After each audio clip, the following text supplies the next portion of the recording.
সংবিধানকে কখনো কবর দেওয়া যায় না। বর্তমানে ফেসিবাদ বিরোধী যে ঐক্য, জাতীয় ঐক্য এবং গণ ঐক্য গড়ে উঠেছে, সেটার রাজনৈতিক সংস্কৃতি হিসেবে চর্চা করাটাই আমাদের জন্য প্রধানতম চ্যালেঞ্জ হওয়া উচিত। এবং আমি মনে করি এর অন্যতা হলে ফেসিবাদ আবার মাথা ছাড়া দিয়ে উঠতে পারে। আর যে কোনো কৌশল অবলম্বন করে বা যে কোনো বাহানায় গণতান্ত্রিক সিস্টেমে যাওয়ার, নির্বাচনের বিষয়ে বিলম্ব করার যে কোনো কৌশল জনগণ প্রত্যাখ্যান করবে।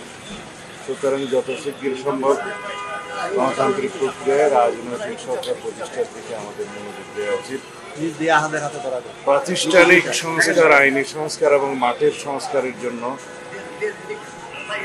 বেশি সময় লাগার কথা না।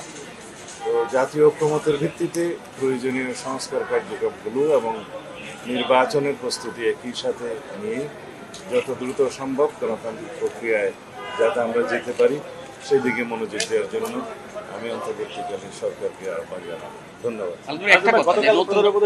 রূপকের সাথে বলেছে যে চলতি বছরের ডিসেম্বর অথবা পরের বছরের মাঝামাঝি নির্বাচনের একটা রূপরেখা, মানে একটা রুটম্যাপের কথা, সেটা ধারণা, কিন্তু সংশ্লিষ্ট সকল মহল রাজনৈতিক দলসমূহের সাথে আলোচনা করে একটি নির্দিষ্ট রোডম্যাপ দেওয়াই হবে উত্তম কাজ। এমনি ভাষা একটি সময়ের ধারণা দেয়া, এটা আমার মনে হয় না যে সকল পক্ষকে সন্তুষ্ট করতে পারবে। এবং সঠিকভাবে সকল পক্ষের সাথে আলোচনা করে একটি রোডম্যাপ প্রদান করাই হবে ওনার জন্য সবচেয়ে জরুরি কাজ। একটা প্রশ্ন, নতুন করে রাজনৈতিক দল হচ্ছে, শোনা যাচ্ছে যে এই মাসেই রাজনৈতিক দল আত্মপ্রকাশ করতে পারে। বিএনপি অনেক বড় রাজনৈতিক দল, ছাত্র এবং জনতার সমন্বয়ে যে রাজনৈতিক দলটা হবে, এটাকে বিএনপি কি মনে করে?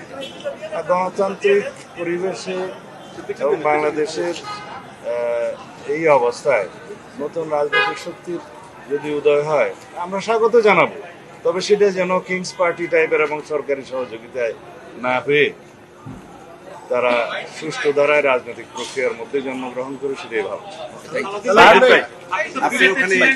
চেয়ারম্যান সাহেবের সঙ্গে নিশ্চয়ই আপনার দেখা হয়েছে, আর কি ওনার বার্তাটা কি? আর হচ্ছে আপনারা নির্বাচনের কথা বলছেন, নির্বাচনের জন্য কি বিএনপি প্রস্তুত? আপনাদের কি সেই প্রস্তুতি আছে? ওনার আসার বিষয়ে প্রস্তুতি আপনি জানেন কেন?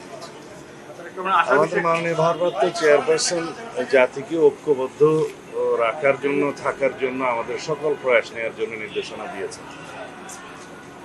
অন্যথায় ফেসিবাদ বিরোধী শক্তি এবং তাদের দোসররা আশকারা পেতে পারে, সেটা আমরা বুঝতে পেরেছি।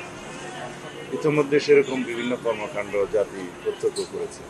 আর নির্বাচন তো আমাদের সবসময় প্রস্তুতি থাকে, একটা নির্বাচনমুখী রাজনৈতিক দল হিসেবে আমরা সবসময় নির্বাচনের জন্য প্রস্তুতি রাখি এবং পরিবেশ পরিস্থিতির মধ্য দিয়ে আমাদের সেই নির্বাচনের প্রস্তুতি প্রতিক্ষণে আছে। এখনো পর্যন্ত আমরা মনে করি ওনাকে নিয়ে আসার জন্য সম্পূর্ণ পরিবেশ আমরা সৃষ্টি করতে পারিনি, সেজন্য অল্প কিছু সময় লাগবে, অতি অবশ্যই আসবেন। আর সংবিধান বাতিলের একটা কথা উঠছে, ওটা কিভাবে দেখছেন? 72-এর সংবিধান কবর দেওয়ার কথা বলা হচ্ছে, আপনারা বিএনপিতে কি মনে? এগুলো ইতিমধ্যে আলাপ আলোচনা হয়েছে। সংবিধানকে কখনো কবর দেওয়া যায় না। আমরা যে রিপাবলিক, সেই রিপাবলিক এবং যে সংবিধান এখন আছে সেটার পরিবর্তন সংশোধনই হবে আমাদের জন্য সর্বোত্তম পন্থা। এ বিষয়ে আগেও কথা বলেছি। ধন্যবাদ।